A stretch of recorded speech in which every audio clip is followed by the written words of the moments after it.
दप्तर, कारण ज्या वेळेला आम्ही तिसरी दुसरी जात होतो त्यावेळेला आम्हाला प्लास्टिकच्या पिशव्या असल्या तिची एक कडी तुटली तर एक कडी आम्ही बांधायचो.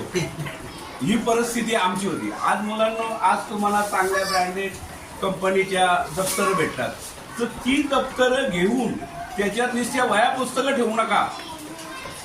अभ्यास करा. अभ्यास करून असंच तुम्ही कोणतरी मोठं व्हा आणि आपल्या शाळेचं नाव लौकिक कसा होईल हे बघा. हे जर तुम्ही, कारण आज भविष्यात तुमच्यासाठी पिढी ही पुढचं भविष्य आहे. आमचं झालं 50च्या माणसाचं झालं, त्याचं बहुतेक कपलं.